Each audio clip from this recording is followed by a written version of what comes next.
여러분, 잠깐 멈춰 보세요. 지금 사시는 집이 여러분의 건강을 조용히 망가뜨리고 있다면 어떻게 하시겠습니까? 오늘 저는 정말 충격적인 이야기를 드리겠습니다. 여러분이 매일 돌아오는 그 집, 그 공간이 몸과 마음을 서서히 망가뜨리고 있다는 사실을 대부분 모르고 계십니다.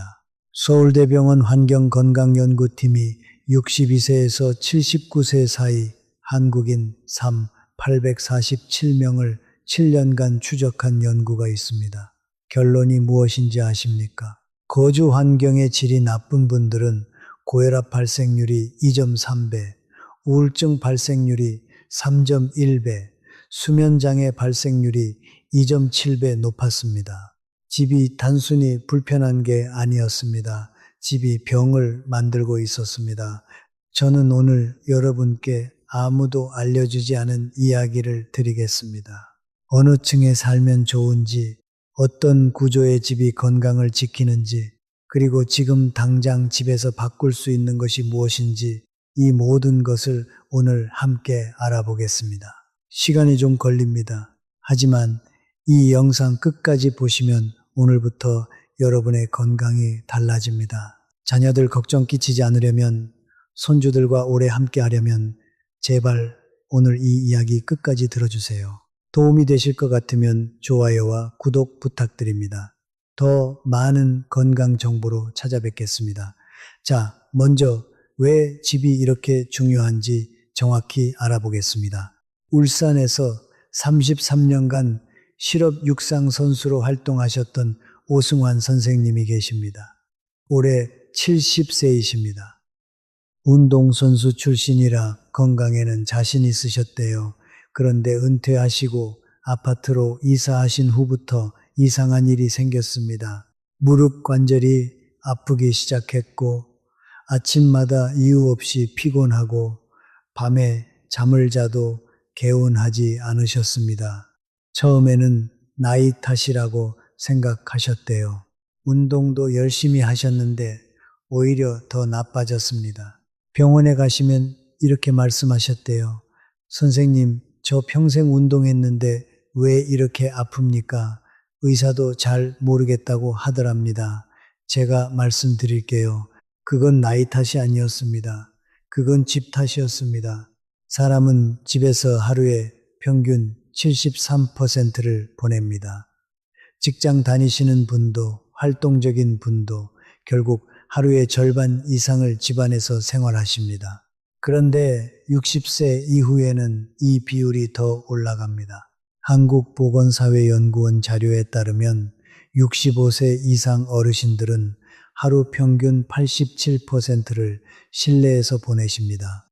거의 종일이죠. 그렇다면 질문이 하나 생깁니다. 여러분이 하루 중 가장 많이 머무는 그 공간이 몸에 좋은 공간입니까? 나쁜 공간입니까? 이 질문에 지금까지 아무도 정확히 답을 드리지 않았습니다.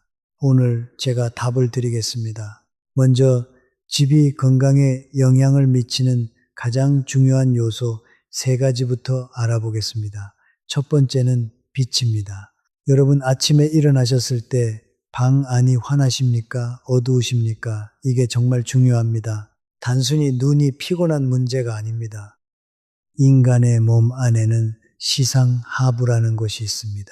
어렵게 생각하지 마시고요. 쉽게 말씀드리면 우리 몸의 시계 같은 곳입니다. 이 시계가 빛을 보고 작동합니다. 아침에 밝은 빛을 받으면 이 시계가 맞춰지면서 몸 전체가 깨어납니다. 코르티솔이라는 호르몬이 적당히 분비되고 소화도 되고 근육도 움직이고 면역도 작동합니다. 그런데 빛이 없으면 어떻게 될까요? 시계가 어긋납니다. 아침인데 몸이 아직 밤인 줄 알고 있습니다. 피곤한 것이 당연합니다. 소화도 잘 안 됩니다. 기운도 없습니다. 관절도 더 뻑뻑합니다. 세브란스 병원 수면연구센터 연구에 따르면 아침 햇빛 노출이 부족한 노인들은 그렇지 않은 분들보다 만성피로 발생률이 2.1배 높았습니다. 충격적이죠. 비율을 들어보겠습니다. 밭에 심은 씨앗을 생각해 보세요. 햇빛이 없으면 싹이 못 트죠. 인간의 몸도 마찬가지입니다. 아침 빛이 없으면 하루가 시작을 못 합니다. 우리 몸의 수십 가지 기능들이 다 이 아침 빛 신호를 기다리고 있습니다. 그렇다면 어떻게 해야 할까요? 간단합니다. 아침에 일어나자마자 커튼을 여세요. 겨울에는 조금 춥겠지만 5분만 참으세요. 그리고 창가에서 10분만 있으세요. 이 하나만 해도 달라집니다. 국립암센터 생활습관연구팀에서 발표한 내용인데요. 60세 이상 어르신들이 아침 자연광 노출을 하루 15분씩 8주 지속했더니 수면의 질이 34% 향상됐고 피로도가 28% 감소했습니다. 무슨 비싼 약이 필요합니까? 그냥 커튼 열면 됩니다. 자, 두 번째로 중요한 요소는 공기입니다. 여러분, 집안 공기는 바깥 공기보다 깨끗하다고 생각하세요. 잠깐, 이게 완전히 잘못된 생각입니다. 환경부 실내 공기질 연구에 따르면 우리나라 아파트 실내 공기의 미세먼지 농도는 외부 공기의 평균 1.8배입니다. 바깥보다 집안이 더 나쁩니다. 이상하죠? 왜 그럴까요? 집안에는 포르말데이드, 휘발성 유기화합물, 곰팡이 포자, 진먼지, 진드기 등 수십 가지 유해 물질이 있습니다. 어렵게 생각하지 마세요. 쉽게 말하면 눈에 보이지 않는 먼지와 독소들이 집안을 떠돌고 있는 겁니다. 이것들을 하루 종일 마시면 어떻게 될까요? 기관지가 자극되고 알레르기가 생기고 심하면 면역 기능이 떨어집니다. 노인분들은 면역 기능이 이미 젊을 때보다 약하시잖아요. 여기에 나쁜 공기까지 더해지면 어떻게 되겠습니까?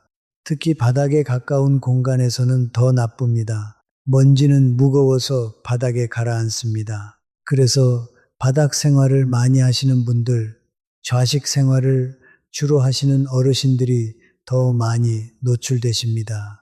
이거 정말 안타까운 부분입니다. 그렇다면 어떻게 해야 할까요? 하루에 2번, 아침, 저녁으로 10분씩 창문을 여세요. 이것만 해도 집안 공기의 질이 크게 달라집니다. 질병관리청에서 권고하는 가장 기본적인 실내 공기 관리 방법이 바로 자연 환기입니다. 돈 한 푼 안 들고요. 창문만 열면 됩니다. 그리고 가능하면 식물을 하나 두세요. 스파티필름, 아이비, 고무나무 같은 식물들이 실내 공기를 정화하는 데 도움이 됩니다. 나사 연구에서도 이미 밝혀진 사실입니다. 관엽식물 하나가 작은 공기청정기보다 나은 경우도 있습니다. 세 번째 중요한 요소는 바로 소음입니다. 소음이 건강에 나쁘다는 건 다 아십니다. 그런데 얼마나 나쁜지는 잘 모르시죠? 세계보건기구 자료에 따르면 만성적인 소음 노출은 혈압을 평균 9에서 12mPhg 높입니다. 혈압약 한 알의 효과와 맞먹습니다. 약은 돈 들고 부작용도 있죠. 소음은 없애야 합니다. 특히 수면 중 소음이 문제입니다. 자면서도 소리는 들립니다. 귀는 자지 않습니다. 밤에 차 소리, 이웃 소리, 엘리베이터 소리가 반복되면 수면이 얕아집니다. 깊은 수면이 줄어듭니다. 그러면 성장 호르몬 분비가 줄고 면역 기능이 저하되고 다음날 더 피곤합니다. 잠을 7시간 자도 깊은 잠을 못 자면 3시간 잔 것만 못할 수 있습니다. 여러분, 지금 사시는 집에서 밤에 소음이 있으십니까? 있다면 귀마개 하나만 해도 수면의 질이 달라집니다. 너무 간단하죠. 그리고 침실의 창문이 도로 쪽이면 가능하면 두꺼운 커튼으로 소음도 차단하세요. 이중창으로 바꾸면 더 좋습니다만 당장은 커튼만 바꿔도 됩니다. 자, 지금까지 집 안 건강 3대 요소, 빛, 공기, 소음을 말씀드렸습니다. 첫째, 아침에 커튼 열기. 둘째, 하루 2번 환기, 셋째 수면 중 소음 차단, 이 3가지 기억하셨죠? 이제 더 중요한 이야기를 해드릴 차례입니다. 층의 문제입니다. 많은 분들이 궁금해 하십니다. 도대체 몇 층에 살아야 건강합니까? 제가 오늘 정확하게 답을 드리겠습니다. 먼저 저층의 문제부터 말씀드리겠습니다. 혹시 1층이나 2층에 사시는 분 계세요? 저층이라고 무조건 나쁜 건 아닙니다. 그런데 조심해야 할 것들이 있습니다. 가장 큰 문제는 습기입니다. 저층은 지면과 가깝습니다. 지면에서 올라오는 습기가 집 안으로 스며들기 쉽습니다.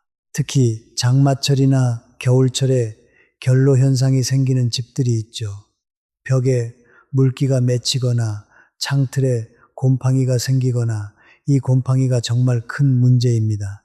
곰팡이 포자는 공기 중에 떠다닙니다. 이것을 마시면 기관지 염증이 생기고 알레르기가 심해지고 면역력이 약해집니다. 특히 천식이 있으신 분들, 비염이 있으신 분들은 곰팡이 노출이 정말 위험합니다. 삼성서울병원 호흡기내과 연구팀이 2022년에 발표한 자료에 따르면 실내 곰팡이에 노출된 65세 이상 노인들은 폐렴 입원율이 1.9배 높았습니다. 무시할 수 없는 숫자입니다. 그래서 저층에 사시는 분들은 제습기를 꼭 사용하세요. 장마철에는 습도를 60% 이하로 유지하는 것이 중요합니다. 그리고 곰팡이가 보이면 반드시 즉시 제거하세요. 내버려 두시면 안 됩니다. 시중에 파는 곰팡이 제거제로 닦아내고 환기를 충분히 하세요. 또 저층의 2번째 문제는 시야입니다. 창문을 열어도 벽이 보이거나 주차장이 보이거나 지나가는 사람들이 보인다면 커튼을 늘 닫아야 하는 상황이 됩니다. 그러면 빛이 부족해집니다. 아까 빛이 얼마나 중요한지 말씀드렸죠. 그래서 저층이시면 빛 확보가 더욱 중요합니다. 잠깐 조명 이야기가 나왔으니 하나 더 말씀드리겠습니다. 실내 조명 색깔도 건강에 영향을 줍니다. 낮 시간에는 청백색 형광등이 더 좋습니다. 청백색 빛이 세로토닌 분비를 도와 기분을 좋게 하고 집중력을 높입니다. 저녁에는 반대입니다. 저녁 8시 이후에는 노란빛 조명이 수면 호르몬인 멜라토닌 분비를 도와줍니다.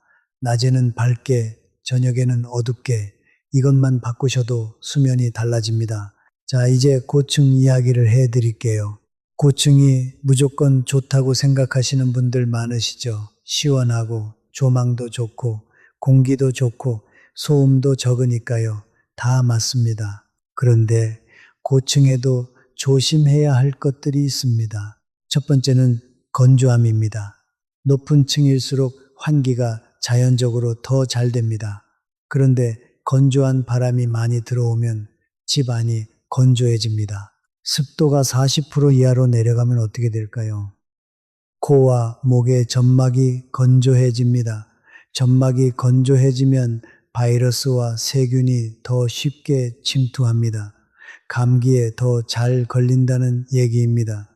그리고 피부도 건조해지고 눈도 뻑뻑해집니다. 관절이 있는 분들은 관절액도 줄어드는 느낌을 받으실 수 있습니다. 그래서 고층에 사시는 분들은 가습기가 필요합니다. 특히 겨울철에는 습도 50에서 60% 유지가 중요합니다. 2번째는 바람입니다. 고층은 바람이 강합니다.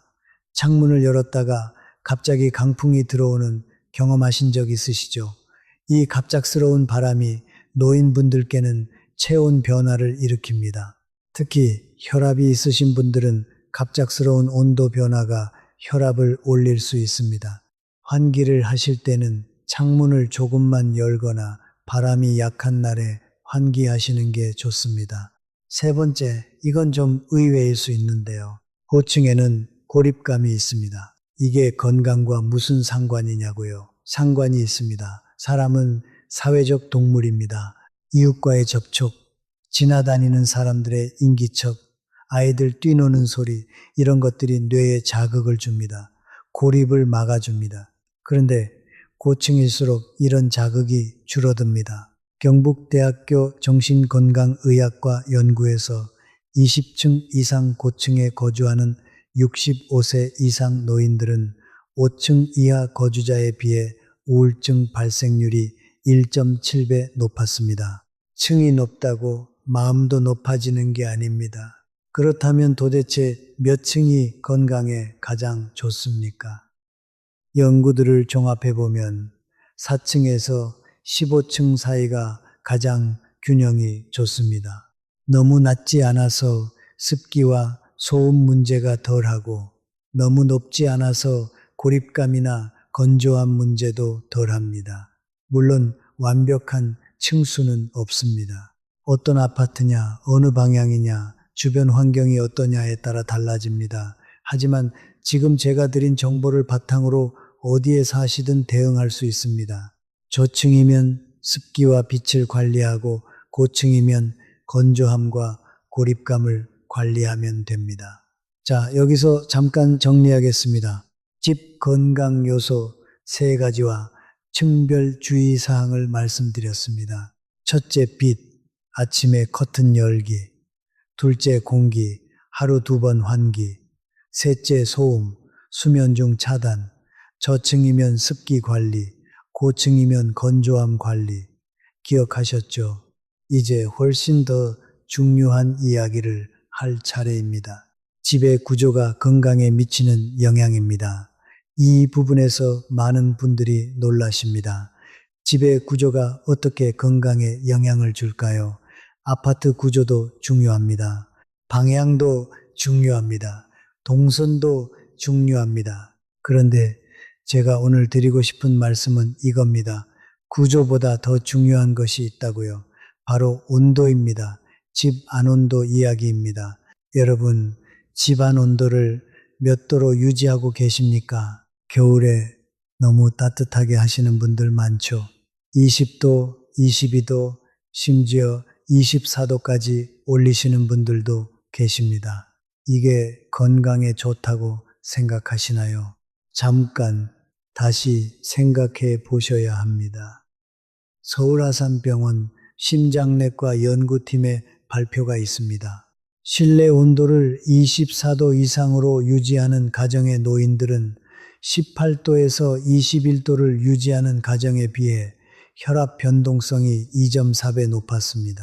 혈압 변동성이 높다는 건 혈압이 오르락내리락 심하다는 뜻입니다. 이게 뇌졸중의 주요 위험 인자 중 하나입니다. 왜 그럴까요? 집안이 너무 따뜻하면 바깥에 나갔을 때 온도 차이가 커집니다.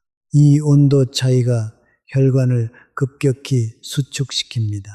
겨울에 따뜻한 집에서 나와 찬 바깥으로 갔을 때 심장에 부담이 생기는 이유가 이겁니다. 그래서 겨울에도 집 안 온도는 18도에서 20도 정도가 적당합니다. 이불을 더 덮으시면 됩니다. 등 따숩게 이불 덮고 실내 온도는 좀 서늘하게. 이게 혈관 건강에 좋습니다. 그렇다면 여름은 어떨까요? 여름에 에어컨을 너무 세게 틀면 실내외 온도 차이가 또 커집니다. 밖은 33도인데 안은 22도, 21도 차이가 몸에 큰 부담을 줍니다. 특히 관절이 있으신 분들은 찬 공기에 관절이 굳습니다.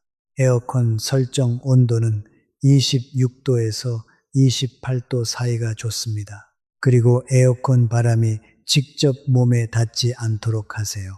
온도 다음으로 중요한 구조적 요소는 침실과 화장실의 위치입니다. 여러분, 화장실이 침실 근처에 있는 집에 사세요? 아니면 멀리 있으세요? 어르신들은 야간 소변이 문제입니다. 밤에 화장실에 한두 번 가시는 분들 많으시죠? 국민건강보험공단 자료에 따르면 60세 이상 남성의 68%, 여성의 54%가 야간 빈뇨를 경험합니다. 거의 대부분입니다. 그런데 밤에 화장실 가는 게 왜 위험할까요? 갑자기 일어서면 혈압이 급격히 떨어집니다. 이것을 기립성 저혈압이라고 합니다. 어렵게 생각하지 마세요. 쉽게 말하면 갑자기 일어섰을 때 눈앞이 빙빙 도는 그 현상입니다. 이 순간에 넘어지시면 엉덩이 뼈 골절이 됩니다. 65세 이상 어르신들의 낙상 사고 중 43%가 야간 화장실 이동 중 발생합니다. 이 수치가 무엇을 의미합니까? 밤에 화장실 가다가 넘어지는 게 그냥 사고가 아니라 우리 어르신들의 가장 흔한 위험 상황 중 하나라는 겁니다. 그래서 화장실 가는 길에 반드시 야간 조명을 설치하세요. 센서로 자동으로 켜지는 작은 LED 조명이면 충분합니다. 3,000원짜리 플러그형 야간 조명 하나가 골절을 막을 수 있습니다. 그리고 침대에서 일어나실 때는 반드시 30초 기다리세요. 허리를 먼저 세우고 발을 내리고 잠시 앉아 계셨다가 그리고 일어서세요. 이 30초가 목숨을 지킵니다. 이게 너무 당연한 얘기처럼 들리시죠? 그런데 실제로 이렇게 하시는 분들이 10명 중 3명도 안 됩니다. 아는 것과 실천하는 것은 다릅니다. 자, 이제 집의 구조 중 거실에 대해 말씀드리겠습니다. 거실이 건강에 미치는 영향 생각해 보신 적 있으세요? 거실은 집에서 가장 많이 머무는 공간입니다. 많은 분들이 거실 소파에서 텔레비전을 보십니다. 때로는 몇 시간씩 앉아서요. 이게 문제입니다. 한 자세로 오래 앉아 있으면 어떻게 될까요? 먼저 혈액순환이 나빠집니다. 하체에 혈액이 고입니다. 특히 무릎 아래가 붓는 분들 많으시죠. 저녁이 되면 발이 붓고 발목이 뻣뻣해지고 이게 바로 오래 앉아 있어서 그런 겁니다. 그리고 척추에 부담이 갑니다. 소파에 반쯤 누워서 텔레비전 보시는 분들 허리가 아프신 이유가 그겁니다. 대한정형외과학회 연구에 따르면 하루에 6시간 이상 앉아서 생활하는 60대 이상 어르신들은 2시간 이하인 분들에 비해 요통 발생률이 3.2배, 하지 정맥 문제 발생률이 2.8배 높았습니다. 그렇다면 어떻게 해야 할까요? 매 30분마다 일어나서 5분만 움직이세요. 텔레비전 보다가 30분에 한 번씩 일어나서 방 한 바퀴 도세요.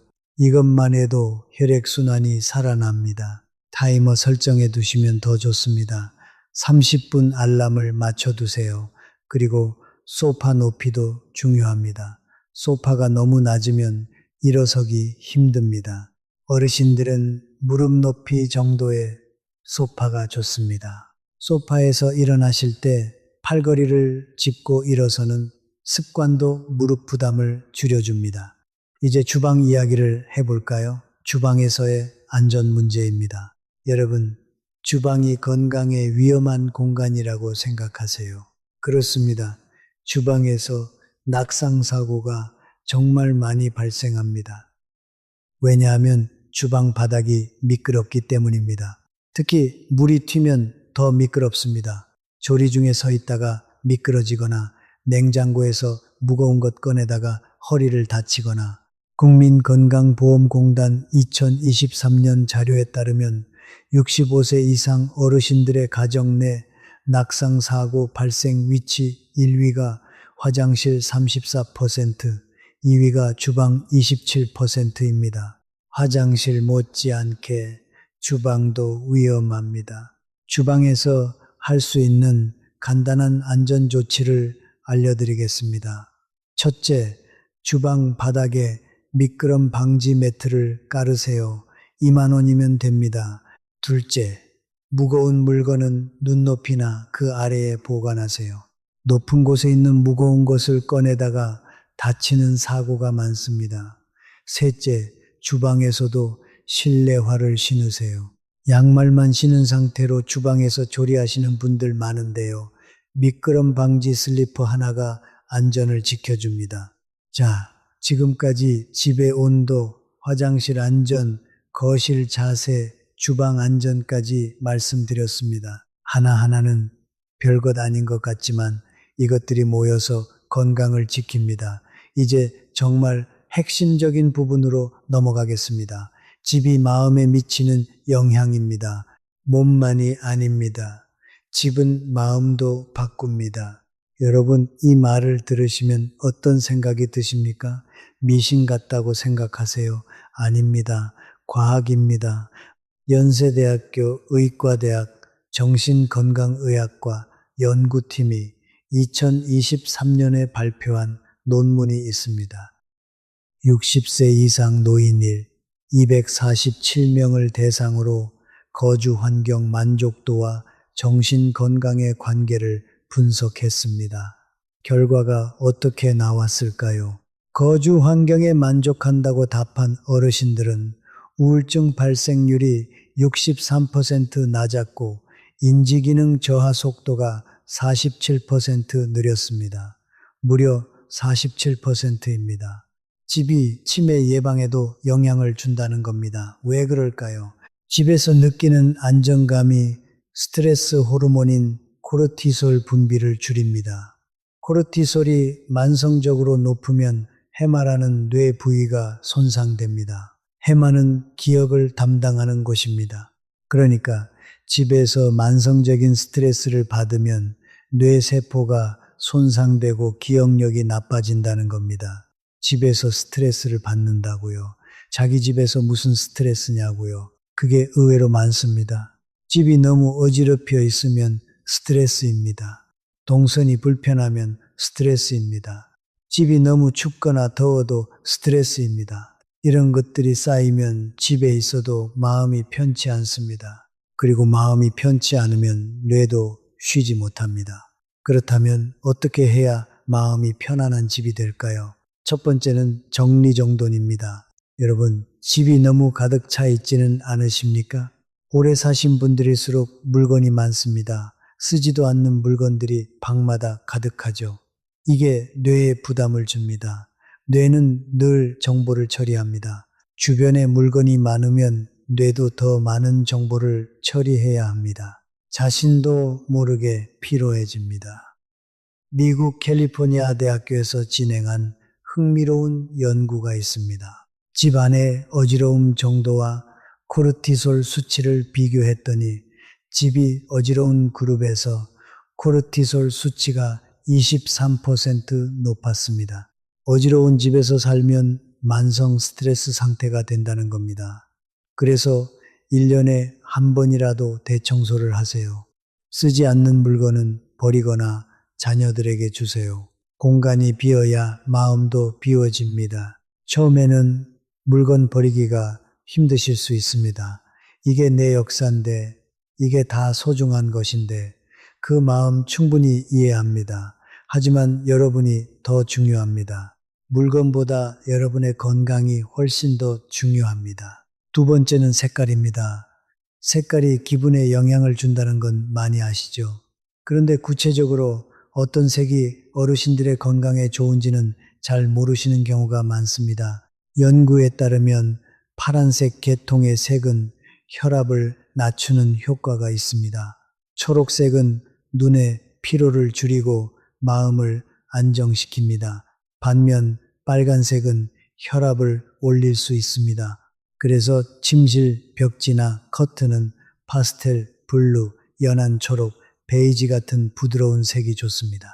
주방이나 거실은 조금 더 밝고 따뜻한 색도 괜찮습니다. 하지만 너무 강렬한 원색은 피하세요. 벽지나 커튼 바꾸는 게 돈이 드는 일 아니냐고요. 맞습니다. 당장 바꾸기 어려우시면 색깔 있는 쿠션이나 식물로 색감을 더하시는 것만으로도 효과가 있습니다. 작은 변화부터 시작하세요. 세 번째는 거실의 중심입니다. 거실이 텔레비전 중심으로 되어 있는 집이 많습니다. 소파가 텔레비전을 향해 있고 모든 것이 텔레비전 중심으로 배치되어 있습니다. 이게 나쁜 건 아닙니다. 하지만 가족이 함께 앉아서 대화할 수 있는 자리가 없다면 문제입니다. 연구에 따르면 가족과의 대화 시간이 하루 30분 이상인 노인들은 그렇지 않은 분들보다 인지기능 저하 속도가 52% 느렸습니다. 텔레비전보다 가족과의 대화가 뇌 건강에 더 좋습니다.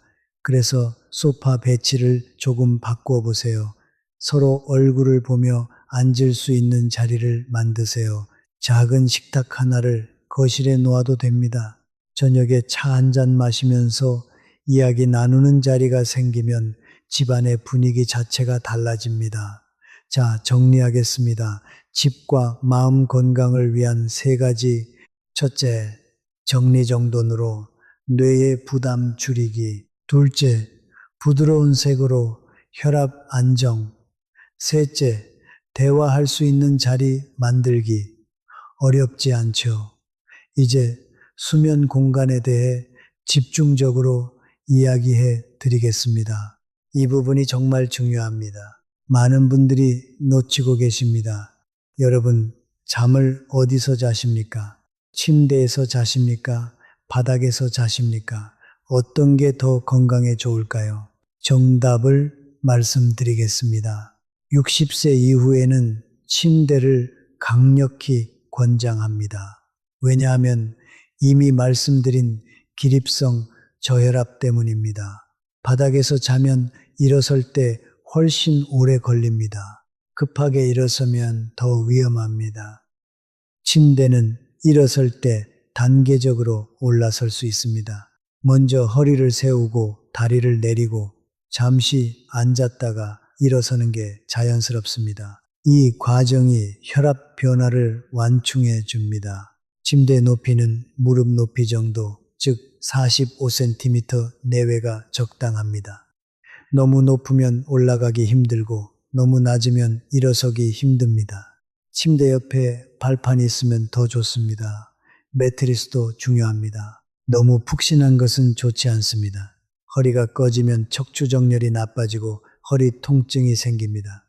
반대로 너무 딱딱하면 어깨와 엉덩이에 압박이 옵니다. 중간 정도의 단단함, 의학적으로는 미디엄 펌이라고 합니다.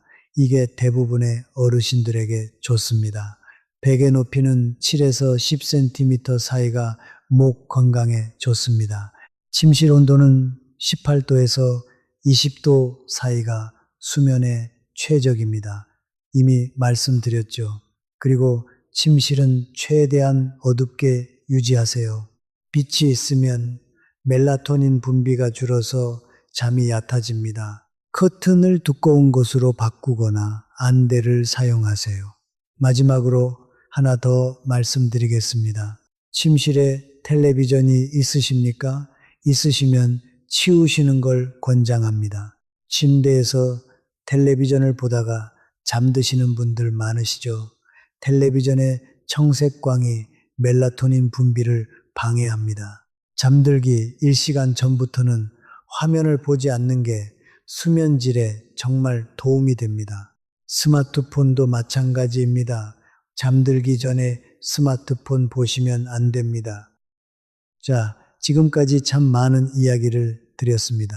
잠깐 쉬어가면서 전체를 정리해 드리겠습니다. 집 건강의 기본 3요소, 빛, 공기, 소음, 층별 주의사항, 저층은 습기, 고층은 건조함과 고립감, 온도 관리, 겨울 18도에서 20도, 여름 26도에서 28도, 낙상 예방, 야간 조명과 30초 앉았다 일어서기, 거실 자세 30분마다 움직이기, 주방 안전, 미끄럼 방지 매트, 마음 건강, 정리정돈과 대화 자리 만들기, 수면 환경, 침대 높이와 어두운 침실. 이것들 중 하나라도 오늘부터 실천하시면 달라집니다. 모두 한 번에 하려고 하지 마세요. 하나씩 시작하세요. 그런데 여러분, 제가 아직 말씀드리지 못한 정말 중요한 것이 있습니다. 집에서의 운동 공간에 대한 이야기입니다. 이 부분이 건강 유지에 가장 직접적인 영향을 줍니다. 운동이 중요하다는 건 다들 아십니다. 그런데 날씨가 나쁘거나 다리가 아프거나 멀리 나가기 힘든 날은 어떻게 하십니까? 그냥 안 하시죠. 그렇다면 집 안에서 운동할 수 있는 공간을 만드셔야 합니다. 집 안에서 운동 공간이 어디냐고요? 거실이면 됩니다. 의자 하나면 됩니다. 의자를 이용한 운동을 알려드리겠습니다. 이 운동들이 실제로 어르신들의 근육 유지와 관절 건강에 탁월한 효과가 있습니다.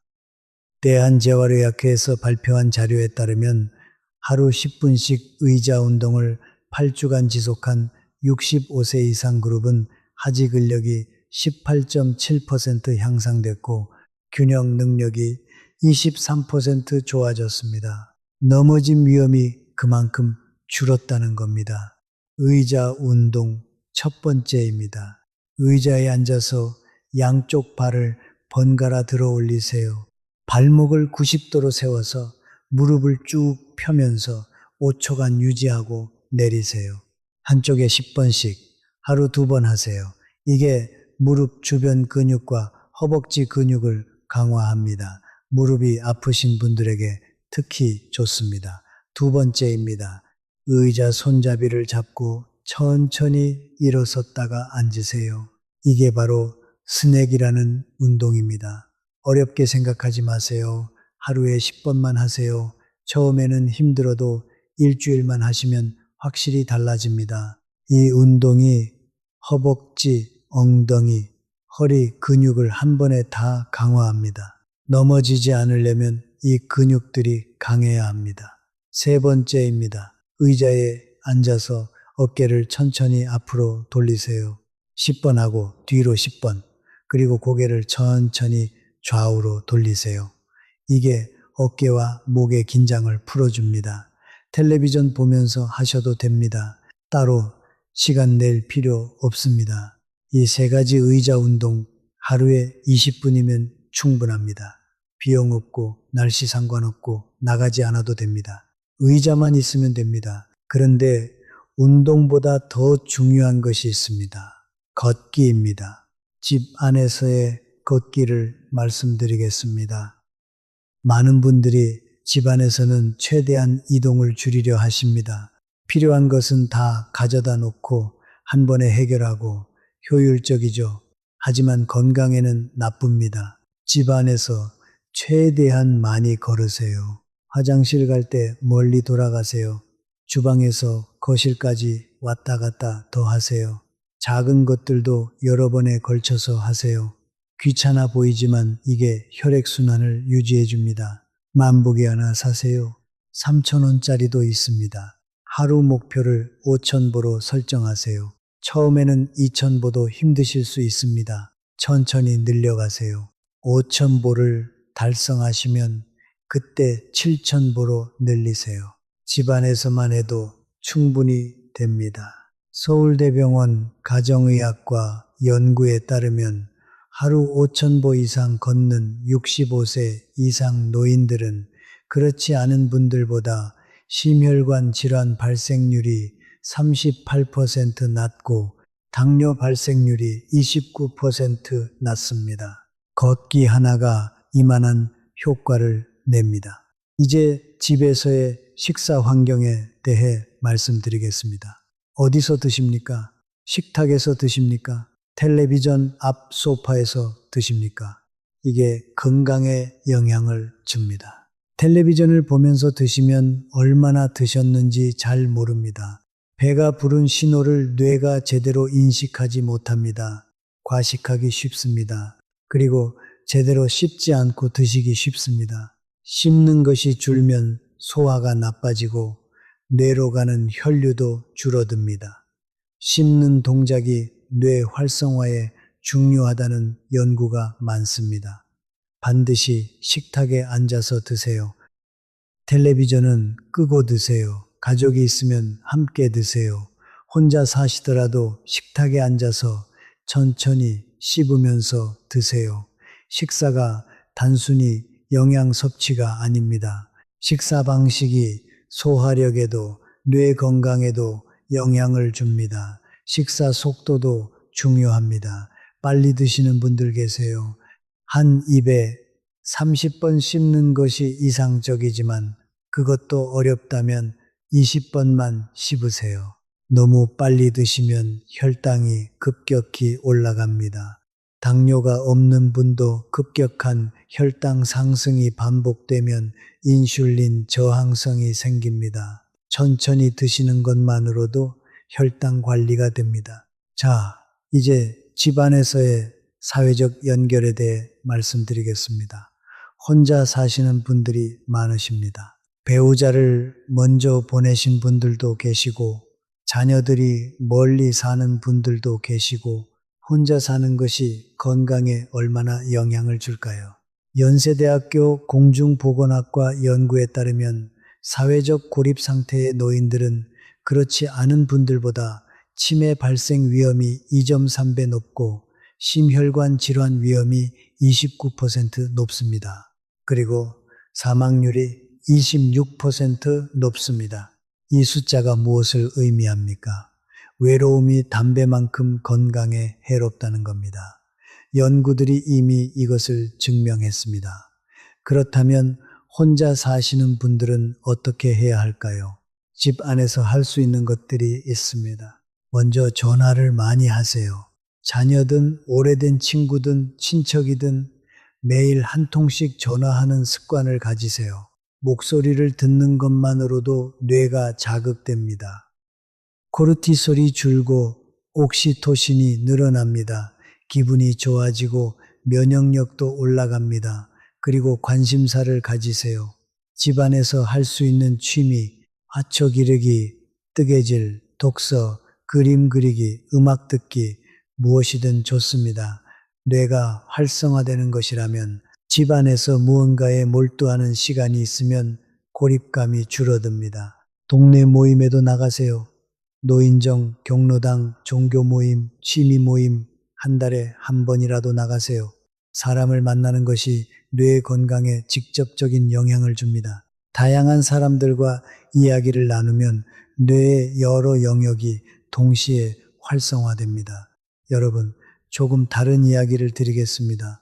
집과 관련된 정신적인 부분입니다. 아까 말씀드린 연구에서 흥미로운 추가 발견이 있었습니다. 집에 대한 만족감이 높은 어르신들의 공통점이 뭔지 아십니까? 집의 크기나 가격이 아니었습니다. 층수도 아니었습니다.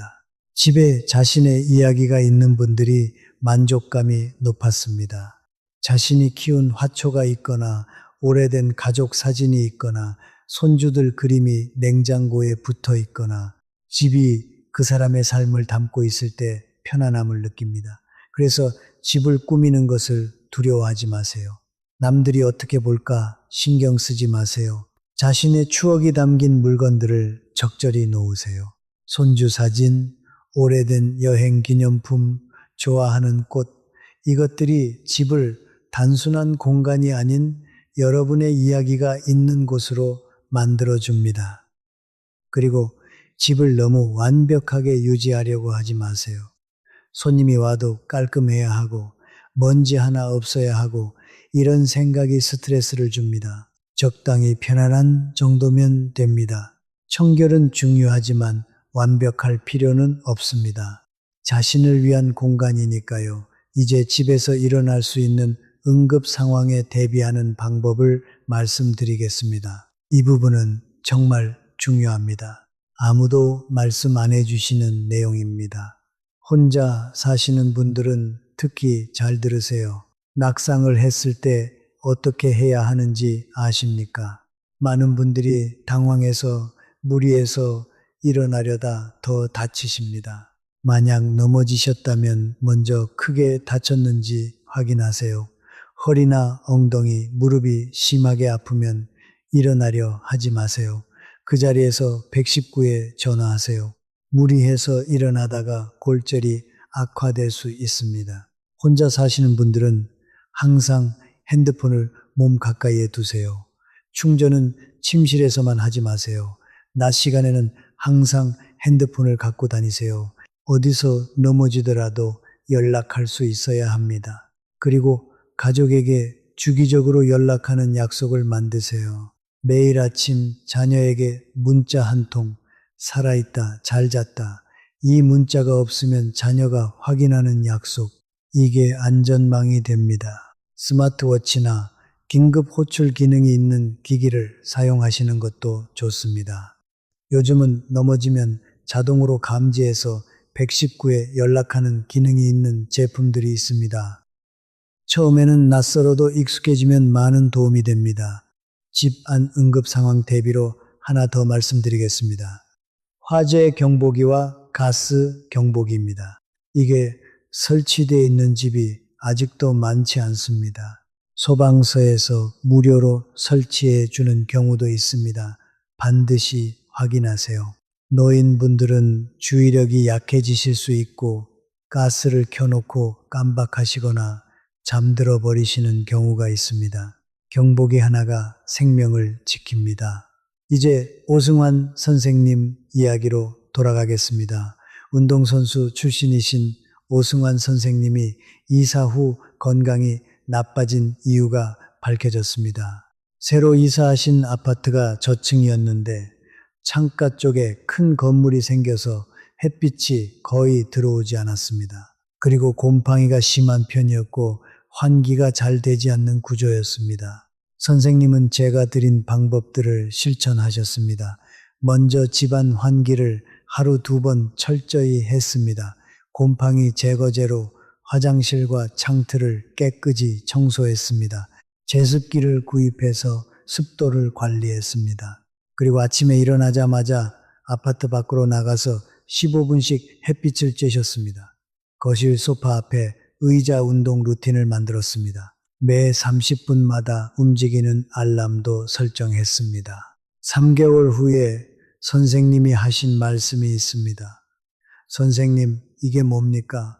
운동 더 열심히 해도 안 됐는데 집을 바꿨더니 달라지네요.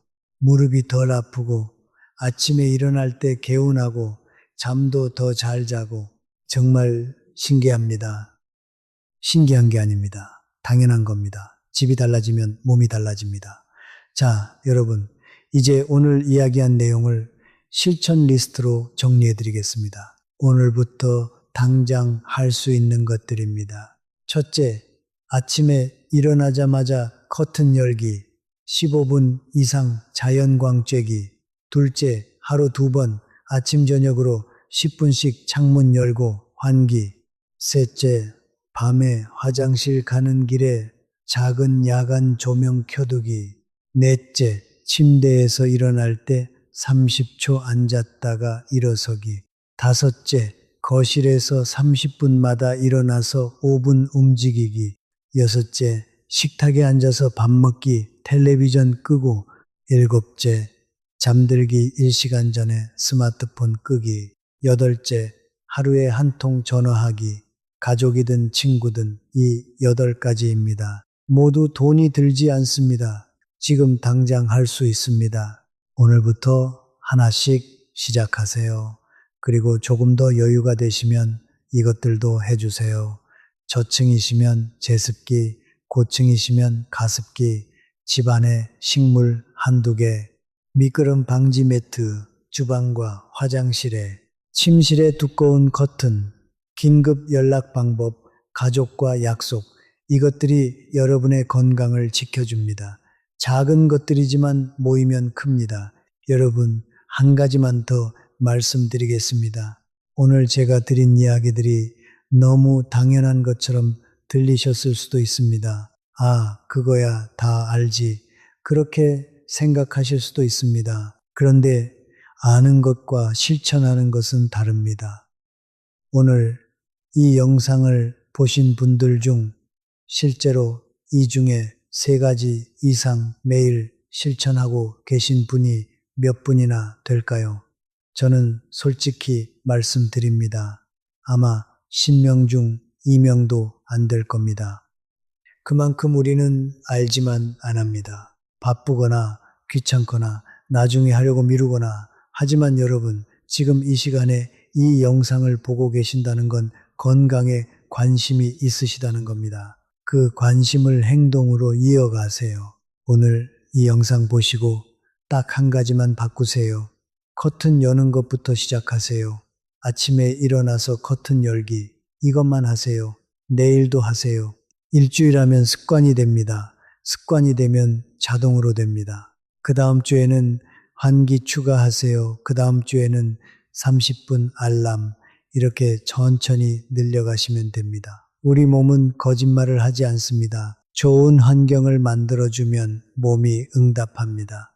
손주들과 더 오래 건강하게 함께 하고 싶으시다면, 자녀들에게 부담이 되지 않으시려면 지금부터 이 작은 것들을 실천해 주세요.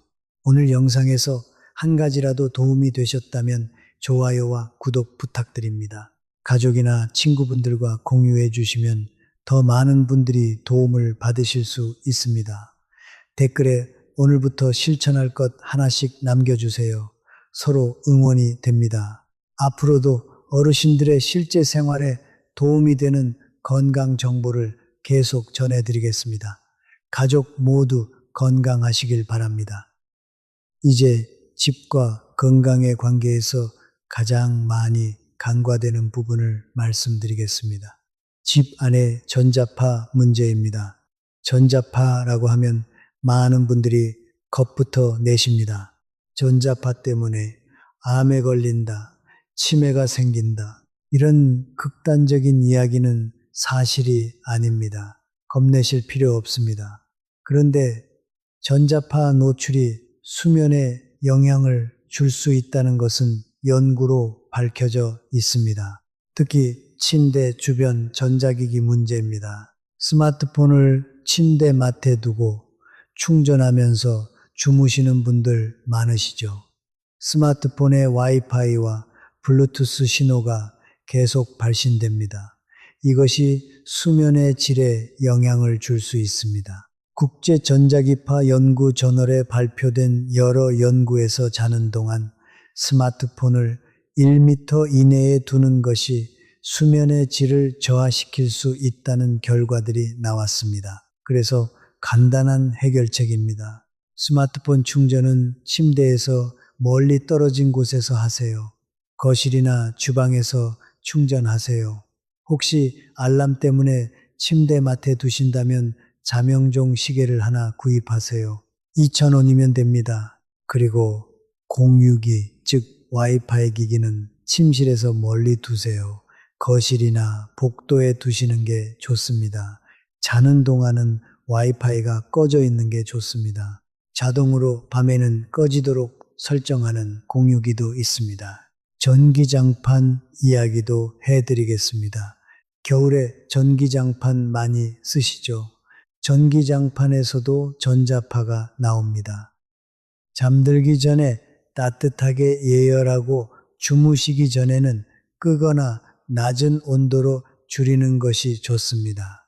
너무 높은 온도로 온밤 켜두는 것은 피하세요. 그리고 잠잘 때 너무 뜨거우면 땀이 나서 오히려 수면에 방해가 됩니다. 자, 이제 집 안에서의 식물에 대해 더 자세히 알아보겠습니다. 아까 공기정화 식물 이야기를 잠깐 했는데요. 식물이 건강에 미치는 영향이 공기정화만이 아닙니다. 첫 번째로 공기정화 효과입니다. 나사에서 1989년에 발표한 연구가 있습니다. 실내 식물들이 포름알데히드, 벤젠, 트리클로로에틸렌 같은 유해 물질을 흡수한다는 것이 밝혀졌습니다. 특히 효과 좋은 식물들이 있습니다. 스파티필름, 보스턴 고사리, 아이비, 알로에, 베라, 고무나무입니다. 이 식물들은 관리도 쉽고 공기 정화 효과도 좋습니다. 10평당 식물 1개에서 2개 정도면 의미 있는 효과를 기대할 수 있습니다. 두 번째로 심리적 효과입니다. 일본 지바대학교 연구에서 사무실에 식물을 놓았더니 스트레스 지수가 12% 낮아지고 생산성이 향상됐다는 결과가 나왔습니다. 식물을 보는 것 자체가 부교감 신경을 활성화해서 마음을 편안하게 합니다. 부교감 신경은 쉽게 말하면 몸에 쉬는 스위치입니다. 이것이 켜지면 심박수가 낮아지고 혈압이 내려가고 소화도 잘 됩니다. 세 번째로 실제로 식물을 돌보는 행동이 노인분들에게 치료적 효과가 있습니다. 화초를 키우면 매일 관찰하고 물을 주고 잎을 닦아주는 등의 행동이 생깁니다. 이것이 뇌에 자극을 주고 살아있는 것을 돌보는 행위가 정서 안정에 도움이 됩니다. 미국 노인의학회 연구에 따르면 원예 활동을 하는 노인들은 그렇지 않은 분들보다 우울증 발생률이 32% 낮았습니다. 어떤 식물부터 시작하면 좋을까요? 처음에는 관리가 쉬운 것부터 시작하세요. 선인장이나 다육식물은 물을 자주 안 줘도 됩니다. 한 달에 2번 정도만 줘도 됩니다. 스파티필름은 물을 일주일에 1번 정도 주면 됩니다. 이 정도면 부담스럽지 않게 시작할 수 있습니다. 이제 집에서의 냄새 관리에 대해 말씀드리겠습니다. 코는 기억과 직결된 감각기관입니다. 좋은 냄새는 기분을 좋게 하고 나쁜 냄새는 스트레스를 줍니다. 집안에서 냄새 관리가 중요한 이유입니다. 먼저 냄새 나는 원인부터 찾아보세요. 화장실 냄새, 주방 냄새, 곰팡이 냄새, 음식 냄새가 집안에 가득하다면 환기가 부족한 것입니다. 아까 말씀드린 하루 2번 10분 환기가 해결책입니다. 좋은 냄새를 만드는 방법도 있습니다. 라벤더, 유칼립투스, 레몬 같은 향이 스트레스를 줄이고 집중력을 높이는 효과가 있다는 연구들이 있습니다. 아로마 디퓨저를 사용하시거나 그냥 허브 화분을 키우셔도 됩니다. 라벤더 화분 하나 두시면 자연스럽게 좋은 향이 납니다. 특히 라벤더는 수면에 도움이 됩니다. 침실에 라벤더 화분을 두시면 잠이 더 잘 온다는 분들이 많습니다. 다만 너무 강한 향은 피하세요. 강한 향수나 방향제는 오히려 두통을 유발할 수 있습니다. 자연스럽고 약한 향이 좋습니다. 자, 이제 집 밖과 연결되는 공간인 베란다나 마당 이야기를 해드리겠습니다. 베란다가 있으신 분들, 베란다를 어떻게 쓰고 계십니까? 빨래 건조장으로만 쓰시나요? 아니면 창고로 쓰시나요? 베란다를 잘 활용하면 건강에 큰 도움이 됩니다. 베란다를 작은 정원으로 만들어 보세요. 화분 몇 개 놓고 아침에 10분씩 나와서 앉아 계세요. 이것이 이미 운동입니다. 아침 햇빛을 쬐는 것이기도 합니다. 바깥 공기를 마시는 것이기도 합니다. 새소리, 바람 소리를 듣는 것이기도 합니다. 이 모든 것이 뇌에 긍정적인 자극을 줍니다. 영국 엑서터 대학교 연구에 따르면 매일 자연 환경에 노출되는 시간이 최소 20분인 사람들은 그렇지 않은 사람들보다 정신 건강이 유의미하게 좋았습니다. 베란다에 나오는 것만으로도 이 조건을 충족할 수 있습니다. 마당이 있는 분들은 더 큰 혜택을 누리실 수 있습니다. 텃밭을 조금이라도 가꾸세요. 상추나 파 같은 것들은 화분에서도 키울 수 있습니다. 직접 키운 것을 먹는 성취감이 상당합니다. 그리고 손과 발이 흙과 접하는 것이 면역계에 좋다는 연구도 있습니다. 여러분, 이제 제가 마지막으로 중요한 이야기를 드리겠습니다.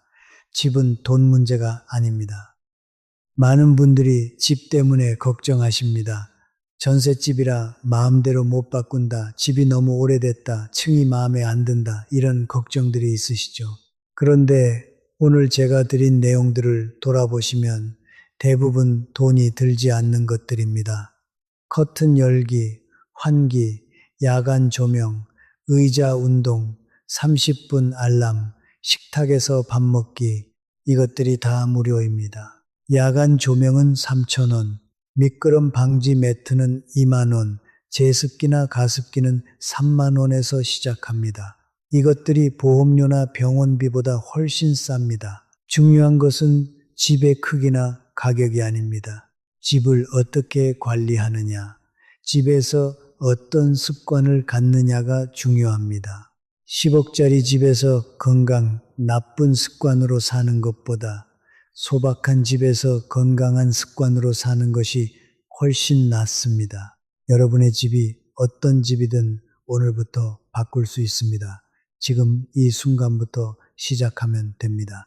자, 이제 아주 중요한 내용 하나를 더 다루겠습니다. 집과 혈압의 관계에 대한 이야기입니다. 고혈압이 있으신 분들 계시죠? 혈압약을 드시는 분들도 많으시고요. 그런데 집안 환경만 바꿔도 혈압에 영향을 줄 수 있다는 것 아셨습니까? 연구에 따르면 실내 소음이 10dB 줄어들면 수축기 혈압이 평균이 0.5에서 3mmHg 낮아집니다. 실내 온도가 적절하게 유지되면 혈압 변동성이 줄어듭니다.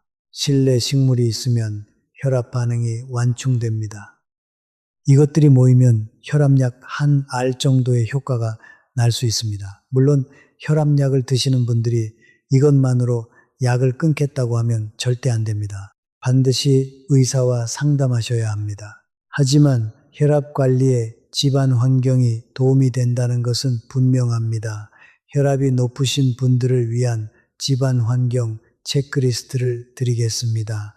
소음이 심하면 창문 단열 보강하거나 귀마개 사용, 집안이 너무 더우면 온도 20도 내외로 낮추기, 집안이 너무 혼잡하면 정리정돈으로 눈의 자극 줄이기, 아침 빛이 부족하면 커튼 열고 창가에 앉아있기, 이것들을 모두 하시면 혈압 관리에 확실히 도움이 됩니다.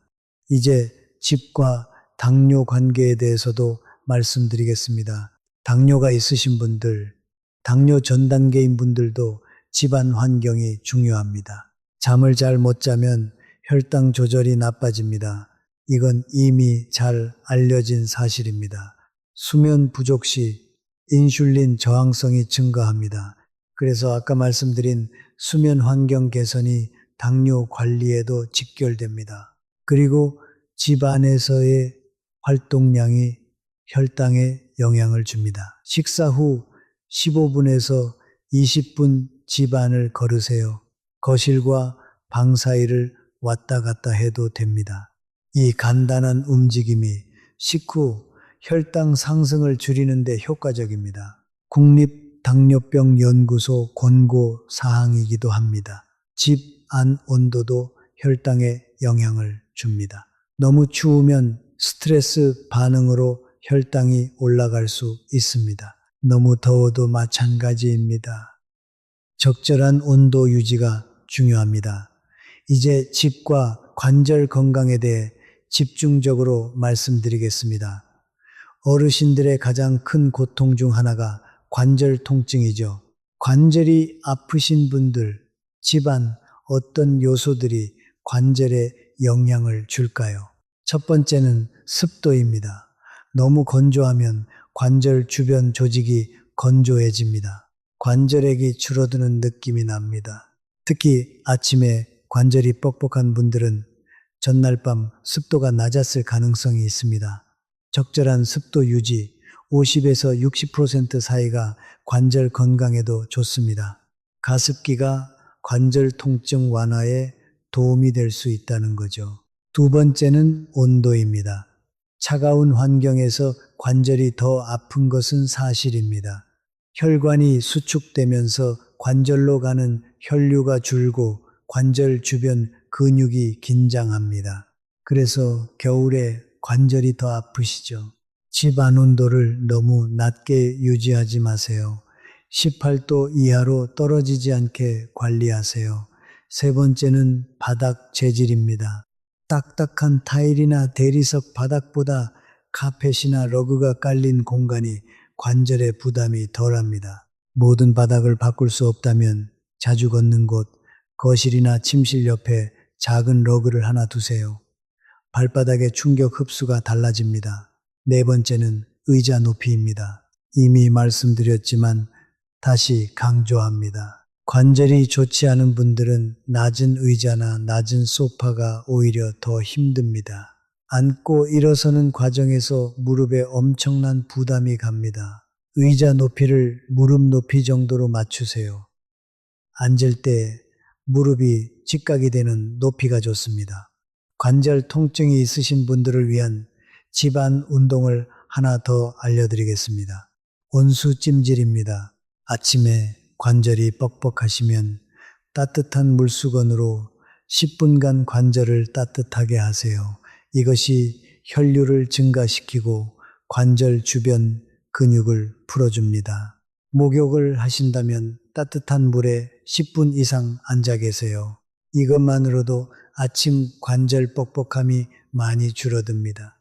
서울아산병원 정형외과 연구에 따르면 만성 관절염 환자들이 매일 아침 10분 온수찜질을 6주간 지속했더니 통증이 평균 27% 감소했습니다. 약 없이 따뜻한 물수건 하나로 이런 효과가 납니다. 이제 잠자리와 관절 이야기를 드리겠습니다. 자는 동안 자세가 관절에 영향을 줍니다. 어떤 자세가 가장 좋을까요? 옆으로 자는 것이 척추와 관절에 가장 편합니다. 양쪽 무릎 사이에 베개를 하나 끼우고 자면 골반과 무릎의 부담이 훨씬 줄어듭니다. 이게 귀찮아 보이지만 해보시면 아침에 허리가 훨씬 덜 아프다는 것을 느끼실 겁니다. 허리가 아프신 분들은 천장을 보고 눕고 무릎 아래에 베개를 대세요. 이 자세가 허리 곡선을 자연스럽게 유지해 줍니다. 엎드려 자는 자세는 피하세요. 목과 허리의 부담이 가장 큽니다. 자, 이제 집안에서 의외로 건강을 해치는 요소들을 말씀드리겠습니다. 모르시는 분들이 많습니다. 첫 번째는 카펫과 깔개의 문제입니다. 카펫이 따뜻하고 좋아 보이지만 관리가 안 되면 진먼지 진드기에 온상이 됩니다. 진먼지 진드기는 아토피, 비염, 천식을 악화시킵니다. 카펫을 쓰신다면 일주일에 2번 이상 진공청소기로 청소하고 한 달에 한 번은 햇볕에 말리세요. 관리가 어려우시면 차라리 세탁 가능한 작은 러그로 바꾸세요. 두 번째는 주방 후드 문제입니다. 요리할 때 발생하는 연기와 미세먼지, 이산화질소 등의 오염 물질이 실내 공기를 심각하게 오염시킵니다. 반드시 요리할 때는 주방 후드를 켜세요. 없으시면 창문을 열어야 합니다. 특히 굽거나 볶을 때 연기가 많이 나죠.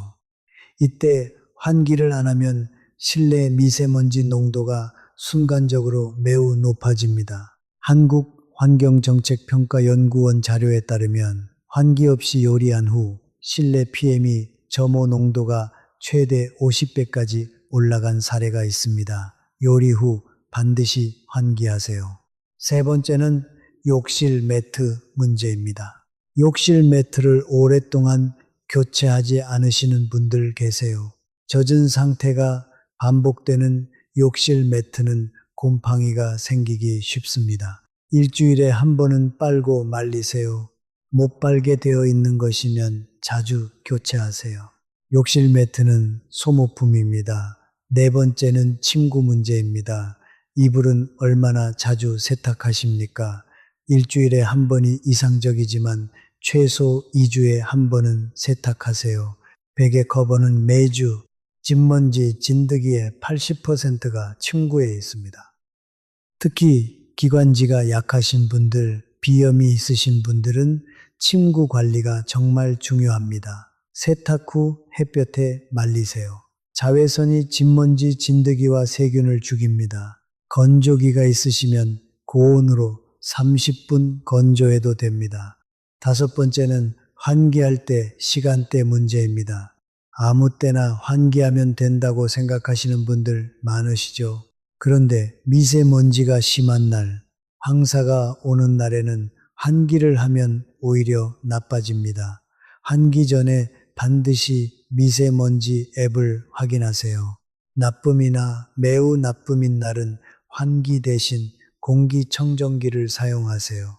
공기청정기가 없으시면 그날만큼은 환기를 줄이세요. 좋음이나 보통인 날에 충분히 환기하고 나쁜 날은 아껴두는 전략이 필요합니다. 자, 지금까지 정말 많은 내용을 드렸습니다. 중간 정리를 해드리겠습니다. 집안 건강 관리 핵심 정리입니다. 빛 관리, 아침 자연광 15분 이상, 공기 관리, 미세먼지 좋은 날 하루 2번, 환기, 식물 배치, 소음 관리, 야간 귀마개 또는 두꺼운 커튼, 온도 관리, 겨울 18도에서 20도, 여름 26도에서 28도, 습도 관리 50에서 60% 유지, 낙상 예방, 야간 조명, 일어설 때 30초 기다리기, 미끄럼 방지, 운동 습관, 의자 운동 하루 20분, 30분마다 움직이기, 수면 환경, 어두운 침실, 적절한 온도, 소음 차단, 청소 습관, 일주일에 한 번, 친구 세탁, 환기, 곰팡이 관리, 마음 건강, 정리정돈, 식탁에서 밥 먹기, 매일 한 통 전화, 이것들이 모두 합쳐지면 여러분의 건강이 달라집니다. 오늘부터 하나씩 시작하세요. 여러분, 지금까지 집 안 환경과 건강에 대한 이야기를 많이 드렸습니다. 이제 실제로 여러분이 지금 사시는 집을 점검하는 방법을 알려드리겠습니다. 스스로 집 건강 점검을 할 수 있습니다. 집 건강자가 점검 방법입니다. 첫 번째, 아침에 일어났을 때 느낌을 체크하세요. 자고 일어나도 개운하지 않고 피곤하다. 이것이 계속된다면 수면 환경에 문제가 있을 수 있습니다. 온도, 소음, 빛, 침구 상태를 점검해 보세요. 두 번째, 집에 들어왔을 때 냄새를 맡아보세요. 들어서자마자 뭔가 퀴퀴하거나 습한 냄새가 난다면 환기 부족이나 곰팡이 문제입니다. 신선한 냄새가 나야 정상입니다. 세 번째, 창문을 열어서 바깥을 봤을 때 기분이 어떤지 체크하세요. 뭔가 답답하고 막혀 있다면 시야 문제입니다. 이것이 마음에 영향을 줄 수 있습니다. 네 번째, 집안에서 걷다가 미끄러울 것 같은 느낌이 드는 곳이 있습니까? 있다면 즉시 미끄럼 방지 대책을 세우세요. 다섯 번째, 집안이 어두워서 저녁이면 눈이 피곤하다면 조명이 부족한 겁니다. 조명을 밝게 하세요. 여섯 번째, 집안 어딘가에 물기나 습기가 느껴지는 곳이 있습니까? 화장실, 창틀, 벽 모서리를 주기적으로 확인하세요. 이 6가지를 한 달에 한 번 점검하는 습관을 가지시면 집 건강을 유지할 수 있습니다. 너무 어렵지 않죠? 이제 가족과 함께 사시는 분들을 위한 이야기입니다. 집 건강은 혼자 챙기는 게 아닙니다. 가족이 함께 해야 합니다. 자녀들과 함께 사시는 분들, 자녀들에게 이 내용을 공유해 주세요. 부모님 건강을 위해 집 환경을 어떻게 관리해야 하는지 자녀들도 알아야 합니다.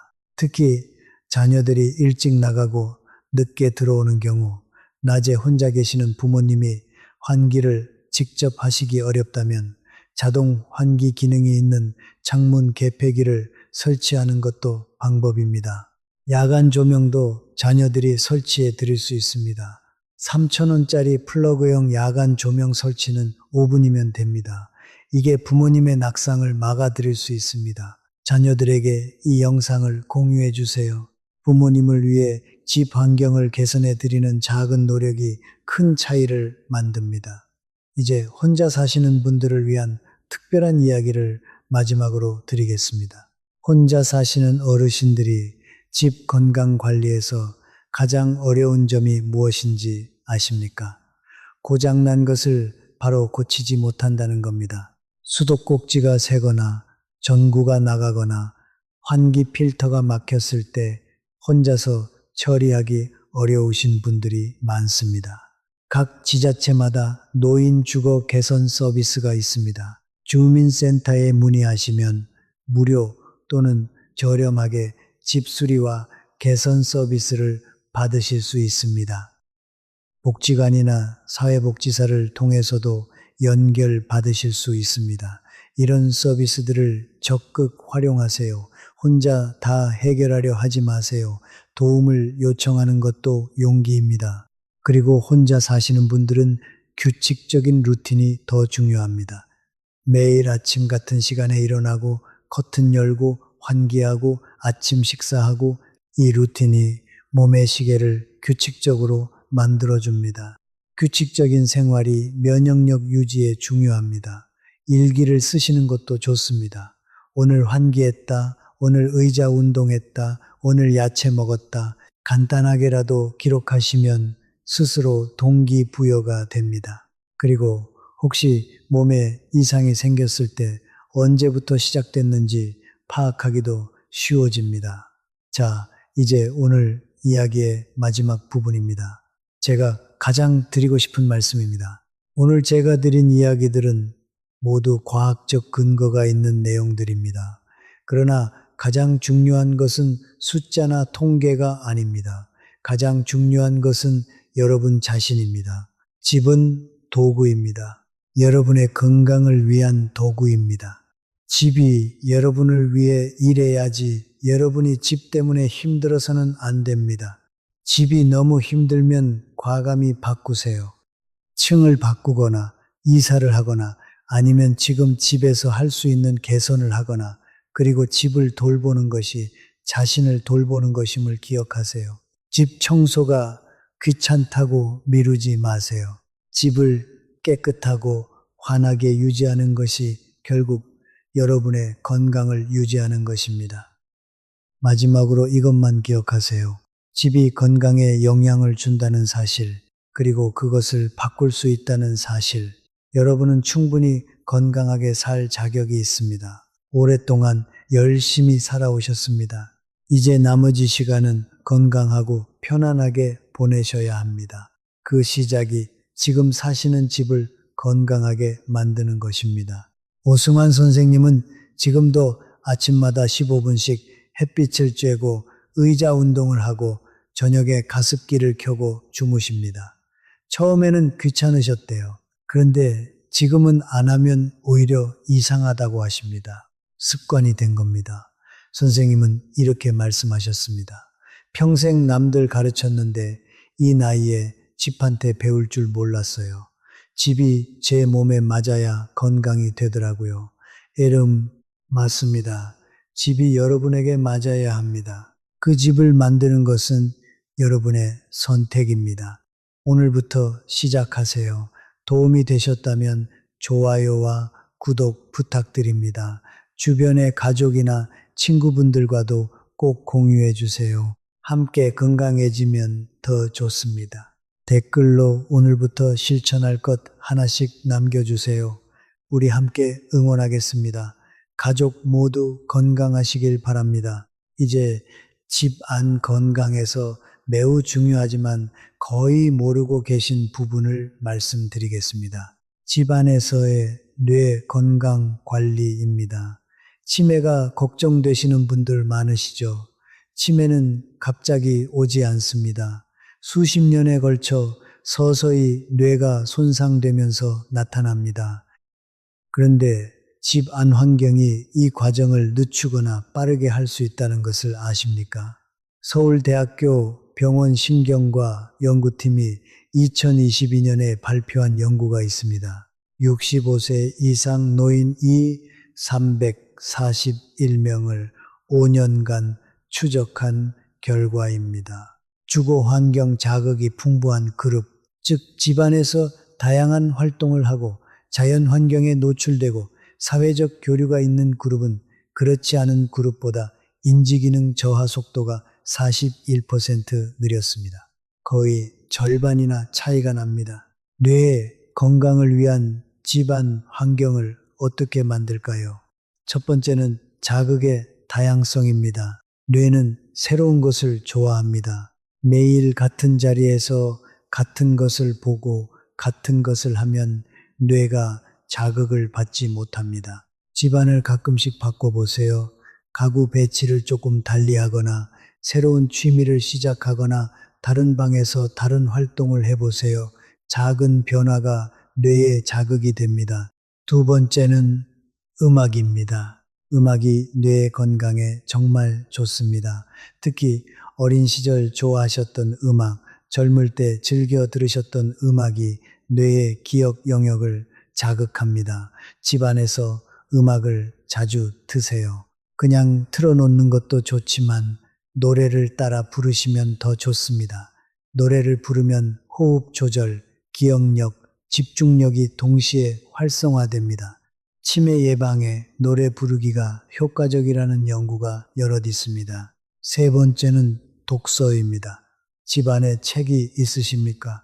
책은 뇌를 가장 효율적으로 자극하는 도구입니다. 글을 읽을 때 뇌의 여러 영역이 동시에 활성화됩니다. 하루에 30분씩만 읽어도 뇌 건강에 의미 있는 효과가 있습니다. 눈이 나쁘시다면 큰 글씨책이나 오디오북도 있습니다. 도서관에서 빌려오셔도 됩니다. 책값이 부담되시면 동네 도서관을 이용하세요. 네 번째는 손 활동입니다. 손을 자주 사용하면 뇌가 활성화됩니다. 뜨개질, 바느질, 그림 그리기, 원고지, 글씨 쓰기, 화투, 퍼즐, 무엇이든 손을 정교하게 사용하는 활동이 뇌에 좋습니다. 특히 새로운 것을 배우는 과정이 뇌에 가장 큰 자극이 됩니다. 처음 해보는 것을 시도하세요. 다섯 번째는 외국어나 새로운 지식 학습입니다. 새로운 것을 배우면 뇌에서 새로운 신경 연결이 생깁니다. 이것이 치매 예방의 핵심 원리 중 하나입니다. 간단한 영어 단어 몇 개, 새로운 요리 방법, 오늘의 뉴스 내용 정리하기, 무엇이든 새로운 것을 머리에 넣는 과정이 뇌를 살립니다. 이것들을 집안에서 할 수 있습니다. 나가지 않아도 됩니다. 집이 뇌 훈련 장소가 될 수 있습니다. 자, 이제 집 안에서의 식사 준비와 건강 이야기를 드리겠습니다. 요리하는 것 자체가 건강에 좋습니다. 이 사실 아셨습니까? 요리를 하면 어떤 일이 일어날까요? 레시피를 기억해야 합니다. 순서를 생각해야 합니다. 색깔과 모양을 봐야 합니다. 냄새를 맡아야 합니다. 맛을 봐야 합니다. 손으로 썰고 볶고 담아야 합니다. 애미야, 이 모든 과정이 뇌의 여러 영역을 동시에 활성화합니다. 요리가 뇌 훈련입니다. 그래서 편리하다고 매끼 배달 음식이나 간편식만 드시면 안 됩니다. 간단하더라도 직접 해 드시는 것이 뇌 건강에 좋습니다. 밥 한 솥 찌어서 국 하나만 끓여도 됩니다. 그 과정 자체가 건강한 활동입니다. 그리고 요리할 때 새로운 것을 시도해 보세요. 오늘은 해보지 않은 요리, 오늘은 다른 양념. 이런 작은 변화가 뇌에 자극을 줍니다. 가족이나 이웃과 함께 요리하면 더 좋습니다. 손주들이 왔을 때 같이 요리를 해보세요. 같이 만들고 같이 먹는 그 시간이 최고의 뇌 건강 활동입니다. 이제 계절별 집 관리에 대해서 말씀드리겠습니다. 계절이 바뀔 때마다 집 관리 방법도 바꿔야 합니다. 봄에는 황사와 미세먼지가 많습니다. 공기질 앱 확인이 필수입니다. 좋은 날에 대청소를 하세요. 겨울 동안 쌓인 먼지와 오염 물질을 제거하세요. 침구를 빨고 커튼을 빨고 카펫을 청소하세요. 봄맞이 대청소가 건강을 위한 의식입니다. 여름에는 습도와 온도 관리가 핵심입니다. 에어컨 필터를 청소하세요.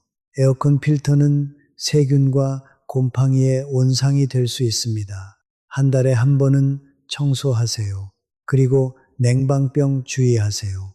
에어컨 바람이 직접 몸에 닿지 않게 하고 실내외 온도차를 5도 이하로 유지하세요. 가을에는 건조해지기 시작합니다. 가습기를 꺼내서 점검하세요. 가습기 내부가 오염됐을 수 있습니다. 청소 후 사용하세요. 가습기 물은 매일 갈아주세요. 고여있는 물에 세균이 번식합니다. 겨울에는 난방과 환기의 균형이 중요합니다. 난방을 강하게 하면 실내가 건조해집니다. 가습기를 동시에 사용하세요. 그리고 환기를 게을리하지 마세요. 추워서 창문 안 열면 실내 오염이 심해집니다. 하루 한 번이라도 5분씩 환기하세요. 자, 이제 집 안에서의 자세 교정에 대해 말씀드리겠습니다. 여러분, 하루 중 어떤 자세로 가장 많은 시간을 보내십니까? 소파에 반쯤 누워 계시는 분들 많으시죠? 텔레비전 볼 때 목을 앞으로 내밀고 보시는 분들도 계시고요. 이런 자세들이 목과 허리 건강을 해칩니다. 우리나라 어르신들의 척추 관련 질환 중 거북목 증후군이 최근 빠르게 증가하고 있습니다. 스마트폰과 텔레비전 때문에 목을 앞으로 내밀고 보는 자세가 일상화됐기 때문입니다. 목을 1cm 앞으로 내밀 때마다 목에 가해지는 하중이 2kg씩 증가합니다. 5cm 앞으로 내밀면 10kg이 목에 가해집니다. 이게 목 디스크, 어깨 통증, 두통의 원인이 됩니다. 집안에서 자세를 교정하는 방법입니다. 텔레비전 위치를 눈높이에 맞추세요. 너무 낮거나 너무 높으면 자동으로 자세가 나빠집니다. 소파에 앉을 때 엉덩이를 소파 뒤쪽에 붙이고 등을 등받이에 기대세요. 목은 등과 일직선이 되도록 하세요. 스마트폰을 볼 때는 폰을 눈높이로 올리세요. 고개를 숙여서 보지 말고 폰을 들어서 보세요. 팔이 피곤하면 쿠션으로 팔을 받쳐도 됩니다. 하루에 2번씩 목 스트레칭을 하세요. 고개를 천천히 좌우로 돌리고 앞뒤로 움직이고 귀를 어깨에 가까이 가져가는 동작을 각 10회씩 하세요. 이것만으로도 목과 어깨 긴장이 많이 풀립니다. 이제 집안에서의 수분 섭취에 대해 말씀드리겠습니다. 물을 충분히 마시는 게 중요하다는 건 아시죠? 그런데 어르신들은 특히 더 신경 써야 합니다. 왜냐하면 나이가 들면 갈증 신호가 둔해지기 때문입니다. 목이 마르지 않아도 이미 탈수가 진행되고 있을 수 있습니다. 집 안에서 물 마시는 습관을 만드는 방법이 있습니다. 아침에 일어나자마자 물 한 잔, 이건 이미 아시죠? 그런데 물을 눈에 보이는 곳에 두세요. 식탁 위에, 텔레비전 옆에, 침대 옆에 물병을 두세요. 눈에 보여야 생각나서 마십니다. 하루 7잔에서 8잔이 목표입니다. 여름에는 더 마셔야 합니다. 소변색이 연한 노란색이면 수분 섭취가 충분하다는 신호입니다. 진한 노란색이면 더 마셔야 합니다. 찬물이 좋은지 따뜻한 물이 좋은지 궁금하시죠? 어르신들은 위장이 약하신 분들이 많아서 찬물보다 상온이나 따뜻한 물이 좋습니다. 특히 아침에 일어나서 마시는 물은 따뜻한 것이 위에 부담이 덜 합니다. 녹차나 보리차도 좋습니다. 카페인이 없는 허브차도 좋고요. 다만 커피는 이뇨 작용이 있어서 물 대신 마시면 오히려 탈수가 될 수 있습니다. 커피는 따로 마시고 물도 충분히 드세요. 자, 이제 집안에서 할 수 있는 호흡 운동에 대해 말씀드리겠습니다. 호흡이 건강에 이렇게 중요한 줄 모르시는 분들이 많습니다. 우리는 하루에 2만 번 이상 호흡합니다. 이 호흡 방식이 건강에 큰 영향을 줍니다. 많은 어르신들이 얕은 가슴 호흡을 하십니다. 가슴이 살짝 오르락 내리락 하는 호흡입니다. 이렇게 하면 폐의 아래 부분이 충분히 활용되지 않습니다. 폐 기능이 약해집니다. 혈액에 산소가 충분히 공급되지 않습니다. 복식 호흡을 해보세요. 배로 숨을 쉬는 방법입니다. 배꼽 아래에 손을 대고 숨을 들이쉴 때 배가 부풀어 오르게 하세요. 내쉴 때 배가 들어가게 하세요. 이것이 복식 호흡입니다. 처음에는 어색합니다. 그런데 연습하면 됩니다. 하루에 5분씩 아침에 일어나서 또는 잠들기 전에 복식 호흡 10회씩 하세요. 이것이 폐 기능을 강화하고 혈액순환을 개선하고 스트레스 호르몬을 줄입니다. 복식 호흡에 익숙해지시면 478 호흡법도 해보세요. 4초 들이쉬고 7초 참고 8초 내쉬는 방법입니다.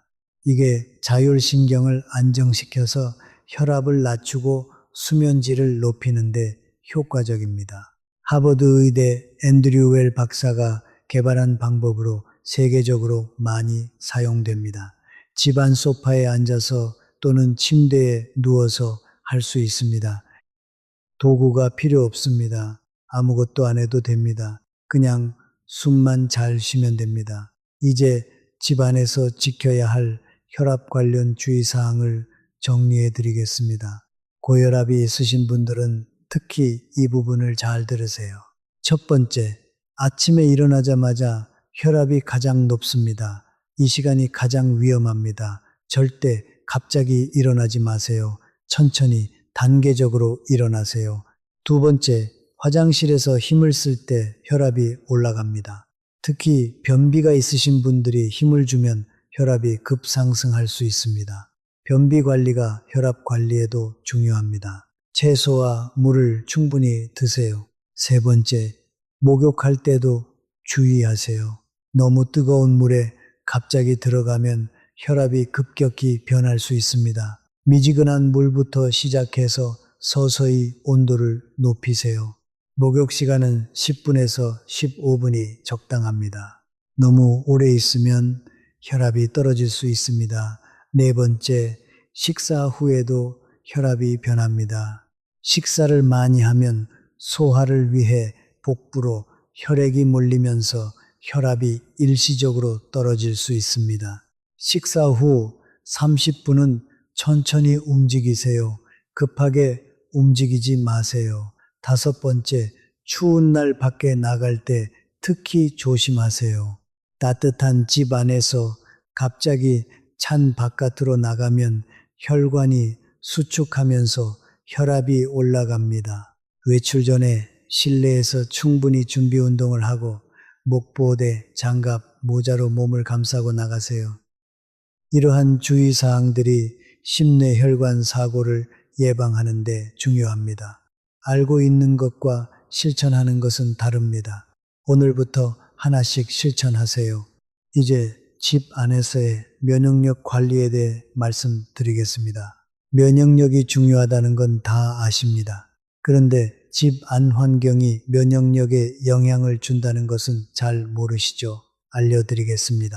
면역력을 높이는 집안 환경 요소가 있습니다. 첫 번째는 이미 말씀드린 수면 환경입니다. 수면 중에 면역세포가 재생됩니다. 잠을 잘 자는 것이 면역력의 기본입니다. 두 번째는 온도와 습도의 균형입니다. 너무 건조하면 코와 목의 점막이 말라서 바이러스가 침투하기 쉽습니다. 적절한 습도 유지가 첫 번째 방어선인 점막을 건강하게 유지해 줍니다. 세 번째는 자외선 노출입니다. 아침 햇빛을 쬐면 비타민 D가 합성됩니다. 비타민 D가 부족하면 면역력이 떨어집니다. 겨울에 특히 비타민 D가 부족해지기 쉽습니다. 매일 아침 창가에서 15분 이상 햇빛을 쬐거나 밖에 나가서 쬐세요. 대한의학회 발표에 따르면 65세 이상 한국인의 73%가 비타민 D 부족이거나 결핍 상태입니다. 73%입니다. 거의 대부분이 부족한 겁니다. 비타민 D는 음식으로 충분히 섭취하기 어렵습니다. 햇빛이 가장 효율적인 방법입니다. 네 번째는 스트레스 관리입니다. 만성 스트레스는 면역력을 떨어뜨립니다. 집안이 편안하면 스트레스가 줄어들고 스트레스가 줄어들면 면역력이 올라갑니다. 아까 말씀드린 집안 환경 개선이 결국 면역력으로 연결됩니다. 다섯 번째는 청결입니다. 손을 자주 씻으세요. 집 안에서도 손 씻기가 중요합니다. 특히 외출 후, 식사 전, 화장실 후에는 반드시 씻어야 합니다. 그리고 고주파 접촉 표면을 자주 닦으세요. 문손잡이, 전등 스위치, 냉장고 손잡이, 리모컨 이것들에 세균이 가장 많이 있습니다. 주 1회 이상 닦아주세요. 이제 집안에서 간과하기 쉬운 안전 문제를 몇 가지 더 말씀드리겠습니다. 전선 정리입니다. 거실이나 방 바닥에 전선이 얽혀 있지는 않습니까? 이 전선에 발이 걸려 넘어지는 사고가 의외로 많습니다. 전선은 반드시 벽면을 따라 정리하거나 케이블 타이로 묶어서 바닥에 없게 하세요. 문턱 문제입니다. 집안에 높은 문턱이 있습니까? 방과 방 사이, 화장실 입구의 높은 문턱은 걸려 넘어지는 위험이 있습니다. 가능하면 제거하거나 낮추세요. 고무 경사대를 설치해도 됩니다. 욕실 손잡이입니다. 욕조나 샤워부스 안에 손잡이가 있습니까? 없으시면 설치하세요. 욕조에서 나오다가 넘어지는 사고가 정말 많습니다. 손잡이 하나가 골절을 막습니다. 주민센터나 복지관에 노인 가정 안전 개선 사업을 신청하면 무료나 저렴하게 설치해 드리는 경우도 있습니다. 계단 난간입니다. 계단이 있는 집에 사시는 분들, 양쪽에 난간이 있습니까?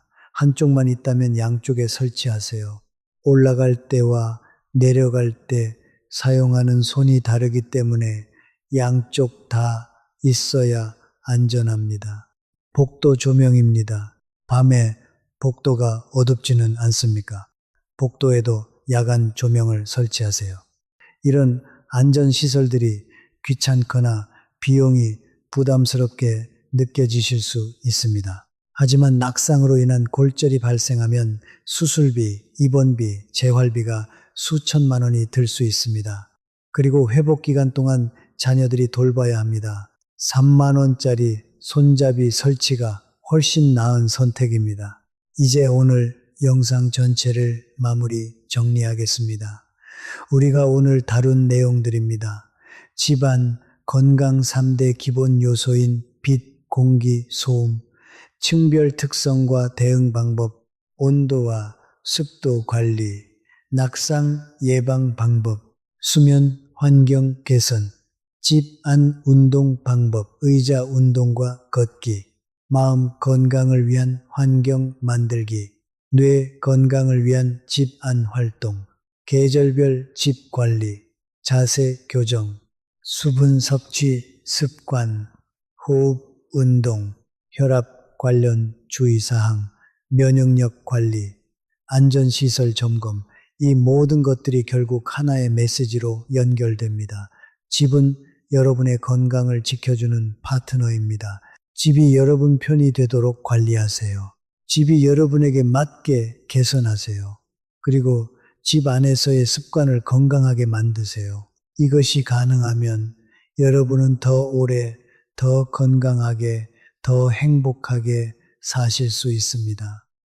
손주들과 더 오랫동안 함께 하실 수 있습니다. 자녀들에게 부담이 덜 되실 수 있습니다. 오늘 영상에서 가장 마음에 와닿은 것이 있으시면 오늘 당장 하나 실천해 보세요.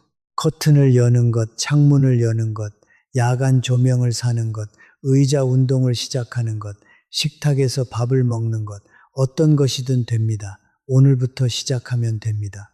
오승환 선생님처럼 처음에는 귀찮지만 습관이 되면 안 하면 이상한 것이 됩니다.